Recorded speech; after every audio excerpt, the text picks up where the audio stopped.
Welcome to the Celebration of You. I'm your host, Holly Dowling. I'm thrilled to share with you incredible people from all over the world who are living and leading extraordinary lives. From overcoming immense adversity to discovering the secret sauce to leading with courage and grace. Their stories are going to bring you hope and inspiration. Now, let the stories begin. Welcome, everybody. Delighted and beyond thrilled to have you join me today for this incredible human being that I've been blessed to meet. And so I just have to fess up and tell you, everyone that listens knows that I'm passionate about a few things in my life. And one of those is being open to serendipitous moments. You just never know who you may meet, but when you're open and willing, the greatest gifts can come to you. So the amazing man you're about to meet, and I'm not even going to tell you what's about to blow your mind, but we met on an airplane not too long ago. And we're both the people that don't actually like to talk. We like to put our headsets on and just keep to ourselves and watch movies. So on that note, I'm prepping you and dangling the carrot. I want to pause before I go into this interview and thank every single person out there around the world that is listening to this show. For those of you that have been listening since the beginning, this has been a mission on my heart because I believe there's so many amazing people around the world that are living extraordinary lives for either the reason of going through adversity and overcoming it, or they're choosing to do something with their life to make a difference for others. So that's why I do this. But I had no idea till just in the last few weeks, the magnitude of people, and I want to do a shout out to all of you and all of the people calling that are listening to this from around the world. So here we go. I was a little bit in tears when I saw this because, again, no idea. We just do the show. So I'm just going to give you all a huge gratitude, huge shout out. Love hearing from you. Love knowing what's impacting you, what's changing your life by hearing a story of hope. So here we go. Every state in the United States, Canada, United Kingdom, Germany, Poland, Mexico, Australia, France, Spain, Netherlands, South Africa, Brazil, Chile, Russian Federation, Belgium, Italy, Egypt, Switzerland, Pakistan, Ireland, the Philippines, Costa Rica, Finland, Hungary, Czech Republic, Turkey, Indonesia, Lebanon, Colombia, Argentina, Greece, Sweden, India, Norway, Singapore, Bulgaria, Malaysia, Vietnam, Saudi Arabia, Barbados, Thailand, the Virgin Islands, Bosnia, Algeria, Morocco, and Albania. I'm blown away, and I want to say thank you to all of you because it doesn't matter where we live, what language we speak, how old we are, or what gender we are. We are all human beings on this earth, and I believe we're all craving to do more and live to our soul's highest calling and give back. And that, to me, my friends, is the essence of the person you're about to meet. I would like to welcome this amazing gift that I met on a plane. By name, it is Stephen Pressman. So welcome, Stephen. It's an honor, a true honor. Well, you just got to hear, I'm blown away too, at all of the countries, people that are listening to the show. And I think that your story, the moment I met you and we talked, and what you've chosen to do with your life, truly touched my heart. And so I'm going to let you tell the story, but I just have to brag on you for a minute. And that is this amazing, brilliant gentleman who I met on a plane, who's been a journalist for magazines, newspapers, from the East Coast, DC, New York, all the way to the West Coast for years. And I'm not even going to tell you how many years. Fell into a passion of discovering a story that touched his heart so much that he said the world needs to hear this. And I am sitting here looking at the book. I've already watched the movie. And so, Stephen, without further ado, will you tell us all about this passion that you brought to life? Thank you, Holly. And let me tell you, I was impressed by that list of countries. That's a lot. That covers a lot of the globe. So wonderful honors to you for sharing these inspiring moments with so many people around the globe. Thank you. I was very fortunate. Some years ago, I live in San Francisco, and 16 or 17 years ago, I met a remarkable woman named Liz Purley. Liz and I got to know each other, and even more remarkably for me, about a year after we met, Liz and I got married. And somewhere in that time, shortly before or after we got married, she said that she wanted to share something with me. And Liz went upstairs to a little office that she kept in our home in San Francisco and opened up just a plain ordinary file drawer and pulled out a folder and handed me this folder. And I looked inside the folder, and there was a stack of typewritten pages on old-fashioned onion skin paper. Now, I'll bet a lot of folks who are listening will have, at least people who are under a certain age, will have no idea what onion skin paper is. I do. Right? I had a feeling you did, Holly. Yeah. And I'm certainly old enough to know what onion skin paper is. And it's just old-fashioned typing paper that people used to use a long time ago, back in the days of mimeographs and carbon paper and things like that. Liz handed me the stack of pages, and I started reading it. And what I was reading was a story that Liz's grandmother, a woman named Eleanor Krauss, had typed out on that paper decades before. And it told the story of how Eleanor Krauss, that was Liz's grandmother's name, of how Eleanor Krauss and her husband Gil, who was a lawyer in Philadelphia in the 1930s, had gone to Vienna, Austria in the spring of 1939 in order to rescue a group of Jewish children and bring them back to the United States just on the eve of the Holocaust. Well, I read this account, and it was about 100 pages of a sort of a typed manuscript. And I looked at Liz and I said, "What am I reading? Is this a novel that your grandmother wrote?" By the time I met Liz, both of her grandparents had been deceased for some years, so I didn't know them, but she did. And she said, "No, this is something my grandparents did. Nobody really knows about this story. Nobody outside of the family knows anything about it, but this is what they did." And at that moment, I thought, wow, why doesn't the world know about this story? And Liz basically said, well, because my grandparents never talked about it. Never talked about it with their friends, barely even talked about it with their family. But fortunately, Eleanor Krauss had left behind this stack of onion skin pages with that story. And that's when I knew that somehow or another, at some point in my life, I would need to make an effort to tell this story. Well, I was busy working, and we were raising a couple of young kids at the time, and other things were going on in our lives, and I sort of set those pages down. But I went back to it 6 or 7 years later, because I never forgot the incredible power of that story, which initially I didn't even believe was true. And I started to look into it, and I started to do a little bit of my own historical research. And again, I discovered that nobody knew this story. We started talking to people at the United States Holocaust Museum in Washington, D.C. They had not heard this story. Really? They did not. No one knew this? Not a soul knew this. Nobody knew this story. Wow. And all my years of being a journalist, if they taught me nothing else, it was to recognize when a nice, pretty good story lands in my lap. And here was the opportunity to tell a story that was a very powerful story. And rather than write it out as a book or a magazine piece, I was looking to do something a little different in my own life. And I decided that I would make an effort at turning this incredible story about this amazing couple into a documentary film.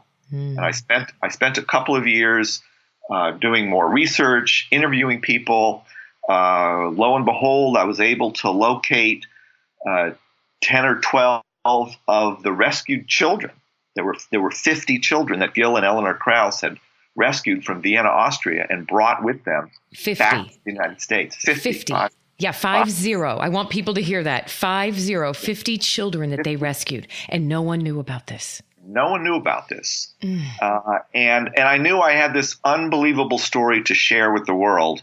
And it was a true, I don't use this word lightly because I have to admit, and maybe I shouldn't be confessing this to you, but I'm not the most sort of spiritual person in the world, but it was truly a blessing for me to share the story of my wife's grandparents and this amazing thing that they had done, and after which they had the humility for the rest of their lives not to talk about it, not to brag about it. They simply went on with their lives.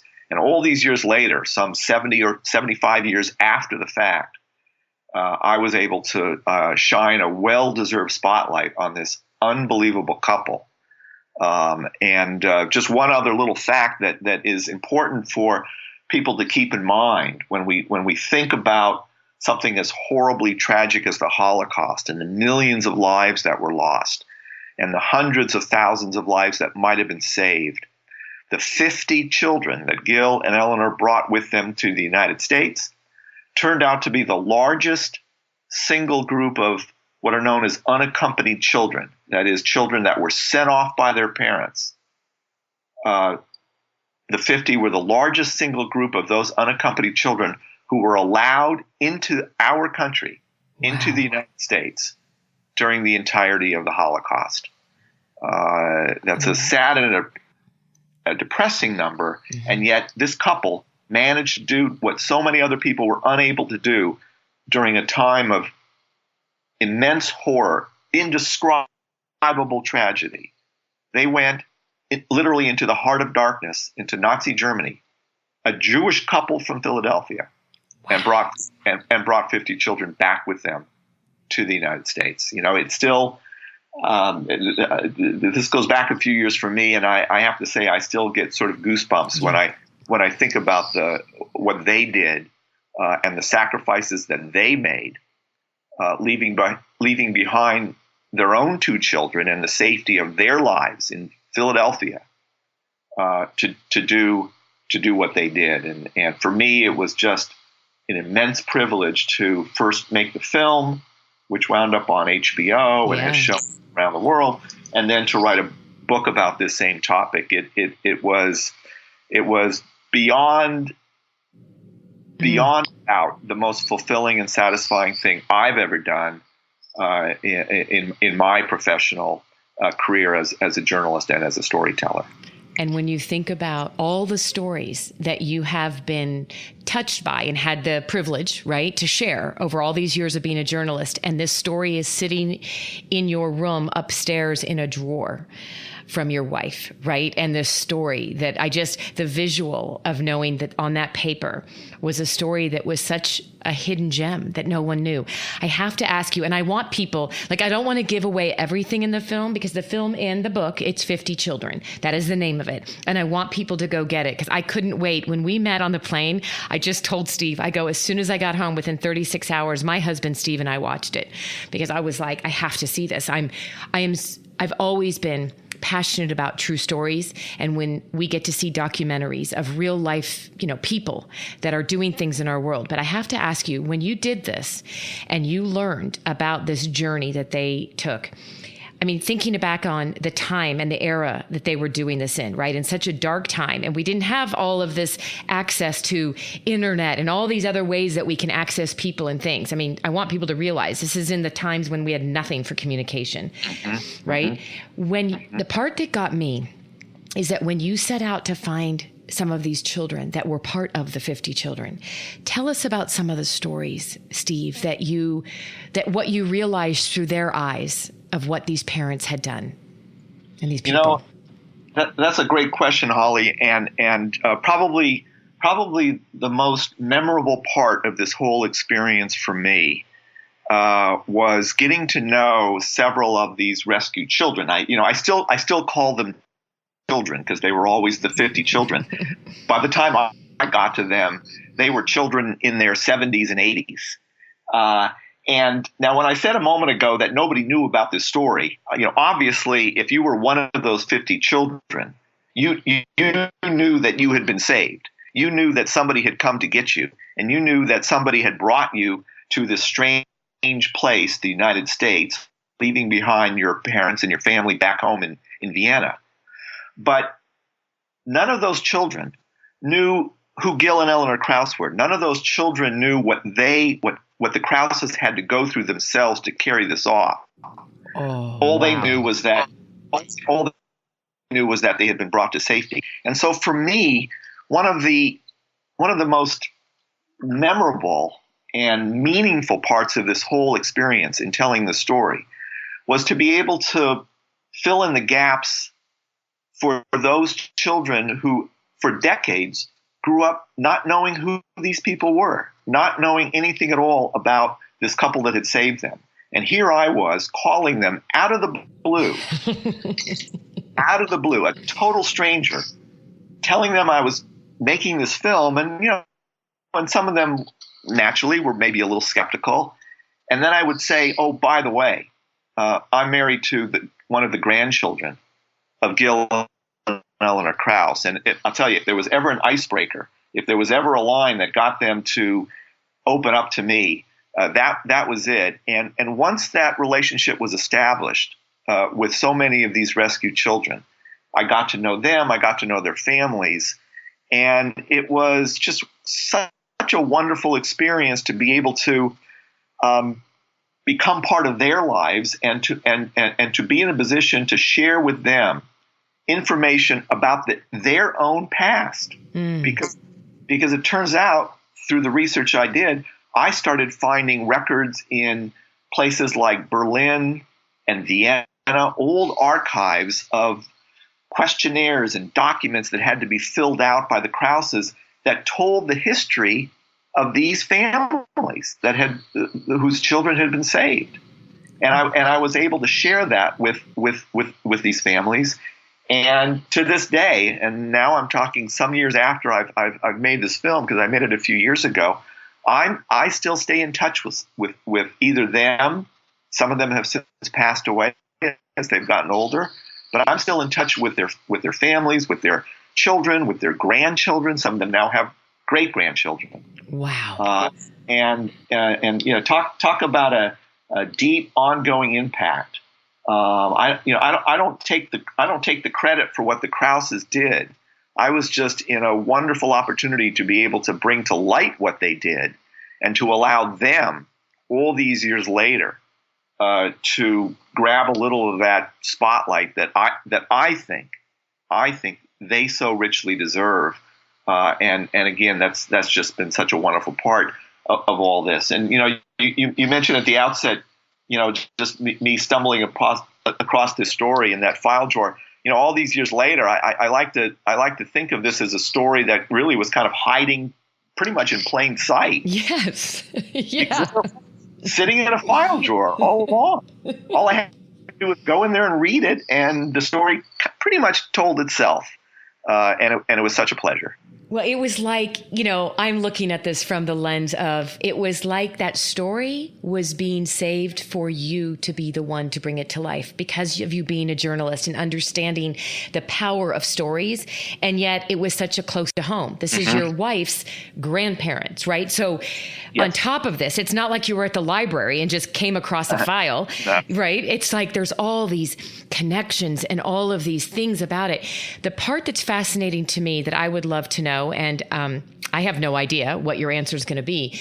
But so I know that you shared with me it took about 3 years to get this movie done. Is that right? Yeah, a couple of years. And then once I started with working with HBO, another 8 or 9 months of finishing it up with them. So yeah, nearly 3 years. Yeah, and I remember when you were telling me that, I'm like, okay, so it got to the film festivals, but you didn't even have to try to go sell your film. HBO nabbed it up. It was like, wow, this was like, we have to have this. I would love to know, Steve, once this film went and the book went, what was the, what's the word I'm looking for? What was it like to hear from people that have randomly seen this, heard it, read it, and were touched by it? I know you had to have heard from other people around the world that once they saw this movie, there was a connection that maybe, I don't know, however their life was touched by it. I'd love to hear those. Oh, I sure did. Couple of things come to mind, Holly. First of all, not too surprisingly, I wasn't able to find all of the 50 children. Particularly some of the women were difficult to find because I had a list of the names of all the 50, but names change over the years and people get lost or what have you. So there were a few people who somehow or another heard about the film or read the book and who were part of this story and got in touch with me. So I was able to learn more about them. But there's one story in particular that I will never forget as long as I live, that just still resonates so deeply with me. Not with the film, but when I wrote the book, there's a chapter, there's sort of an epilogue chapter at the end of the book that just gives a brief description, really a paragraph or two, for just about all of the 50 children, or at least almost all of the children for whom I had a little bit of information. And there was one guy who I knew had passed away, but I found a little information about him. He had lived in Chicago. He had been not quite adopted, but taken in by a foster family in Chicago, and his name had changed. And I never found out anything much more about him other than a little bit of information. Well, a few months after my book came out, I got an email from a woman in Chicago who said she was reading my book, and she's looking at the list of names at the end of the book, and she realizes that one of the paragraphs that she's reading was that of her late husband. Really?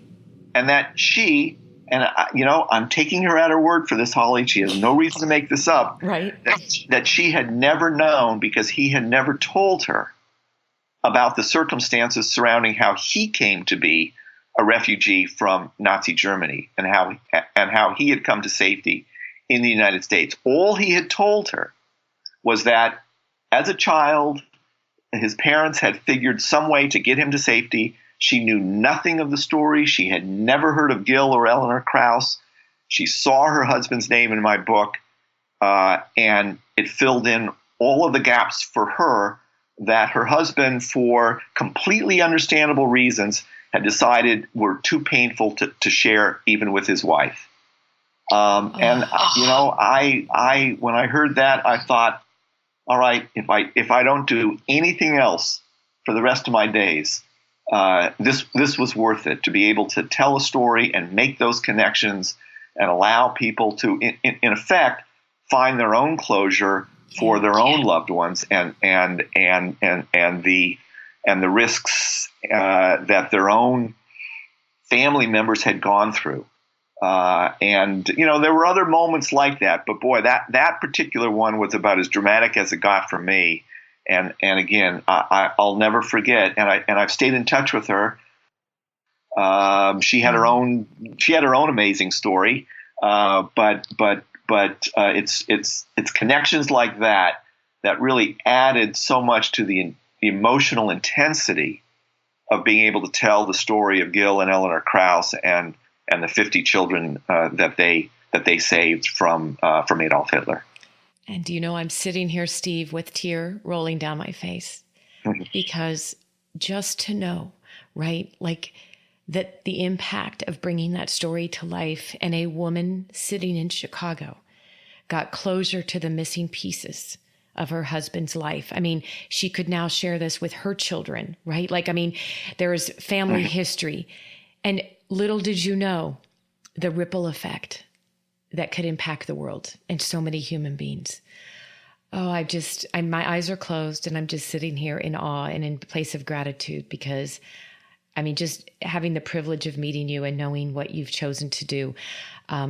Now tell us what's next, because this has catapulted you into a new world, my friend, right? You're like, I'm moving on to the next project. We got another story in the works? I should have started this stuff a long time ago. The first thing I'm going to do is I'm going to start talking to more people on airplanes, Holly. See, we both learned a lesson, right? Because some pretty great things come out of that.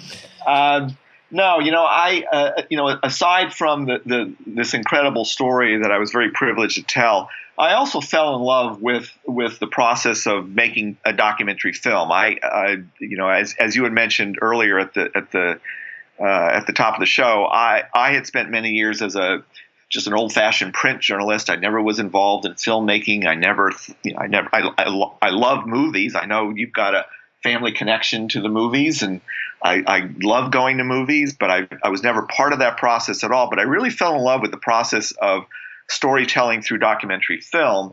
And I knew after this first project that I wanted to find another documentary to make. And it's funny because the story of the 50 children is obviously comes out of the Holocaust. I never had any personal or professional connection to the Holocaust. And I have to say that after being immersed in that very dark world for a few years, I didn't initially think that I was going to want to do another Holocaust-related project. But during the course of the 50 children story, I met some folks, and particularly somebody who I was working with fairly closely at the Holocaust Museum in Washington, D.C., and he happened to be doing some work with the Vatican. And we began to talk about the role that the Vatican and the Pope was playing and not playing during the years of World War II and the Holocaust. It remains a very controversial topic. And I began to sort of explore some angles into that story. So I'm now working on a documentary film that's going to take a look at the Vatican during the Holocaust. But I want to look specifically at the role that some relatively unknown Americans were playing sort of behind the scenes to try to influence the Pope at the time to kind of step up and do the right thing. So after all these years, I'm still sort of immersed in that tragic period of history, but again, trying to tell a story that I think is going to be kind of a new story to a lot of people seeing the film and getting them to think of that period in a somewhat different light. And that's the new project, and I'm now fully immersed in that project, and it's also a very inspiring story in a sense. Good. A little darker story than the story of the 50 children, because just because of the way history played itself out during that period. But I'm still looking for inspiring figures, and there certainly are some during that period who stepped up to do the right thing, and this is another film that will take a look at some of those people and shine a spotlight on what they did during that just very tragic period in modern history. I can't wait. And I just need to ask, do we have a name for it yet? Do we have an estimated, at what point do you think you're going to be launching this, just so that the listeners, we can all hang on, right? Sure. Well, the working title, and you know how these things work. The working title of the film is going to be Holy Secrets. And the film is probably going to be ready about a year from now. I'm getting ready to show some excerpts at a conference in a couple of months. And so a little bit of the film will start dribbling out toward the end of this year. And then about a year from now, I'm hopeful that the film will be ready to be launched out there in the world. Very, very excited about it. Oh, that's going to be here before we know it. And I have one favor to ask. All right. May Absolutely. I have the honor and privilege of having you on the show again as you get close to launch time, so we can support you and get ready to be a part of that whole exciting launch. Oh, absolutely, Holly. And of course, the honor would be all mine. This is the kinds of messages that you're broadcasting out to the world are precisely the kinds of messages that we all desperately need these days. And it would be a privilege for me to continue this wonderful conversation with you. Oh, I would love it. And if you ever need support on a set, I'm great. I mean, not only can I sit back, I can inspire everybody, right? I'll do that, of course, but I can always sit back and be a good grip hand or something, because I'm immersed and it's my passion, right? I mean, it's why we both were so connected. It's about stories of real people that are doing extraordinary things and bringing that to, I love that you use the shining the spotlight.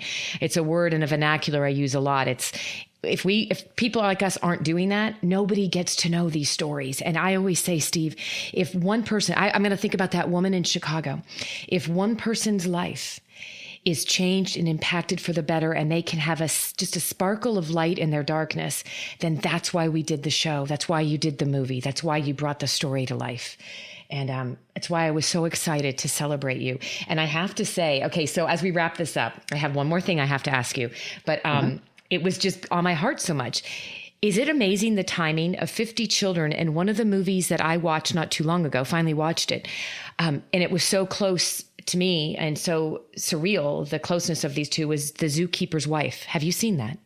I haven't seen the film. I read the book, and I loved the book, and I just haven't quite had a chance yet to see the movie. But the book is also, this is another fabulous, inspiring, true story of how one person or a couple people can make a huge difference. And I have to tell you, that was, to me, more than anything else, what was most meaningful about the 50 Children story, and it's true for great stories like The Zookeeper's Wife, is ultimately beyond everything else behind these stories, there's a reminder that ordinary people can always have the power, if they choose to use it, to do extraordinary things. Whether it's the wife of a zookeeper in Nazi Germany or Warsaw, Poland, or a husband and wife living in Philadelphia in relative comfort, where a half a world away, children and their parents are on the verge of being slaughtered. When those ordinary people step up to do extraordinary things, it's a reminder to us all these years later that we all have the power to do that. Very, very few of us ever exercise that power, but we all have the potential to do extraordinary things. And to me, more than anything else, that is the powerful reminder of these stories that still need to be told all these years later. You just wrapped this up with the most profound and beautiful. You know what that was for me? That was a charge. That was a challenge. That was a reminder that you're right. We all have the power to do it, but how few actually do, and what's stopping us, right? We let the fears get in the way, or all the reasons that what could happen. And these people inspire us because they didn't. They stuck to their soul and to their desire to make a difference. And you know what's funny, Steve? I usually end the show with asking my guests. I just think it's so funny. My final thing I was going to ask you is, what advice would you give your 25-year-old self if you were to go back and give that person advice on what you know today? And I think you kind of just gave it to us. You're like, right? Seriously. I just sometimes wish I listened to my own words, because the easiest thing in the world is to tell somebody to rise above themselves, or to tell yourself to rise above yourself. It's so true. Oh, thank you. Thank you, my new dear friend. Thank you for being here today. Thank you for the privilege of and the honor of sharing what you're doing with the world. And I cannot wait to hear all about the next film. And I know the listeners will be too. And just thank you, and have an amazing rest of the week. And I look forward to staying in touch. Thank you for joining me for another awesome celebration of you. If you were inspired by this story, please share it with your family and friends, and hashtag Your Story Matters. I'd love to hear from you, so please leave a comment on iTunes. And absolutely, please come to my website, hollydowling.com. Leave a comment there too, and while you're there, pick up your free gift. Most importantly though, just remember that your life is a gift from God. What you do with it is your gift back.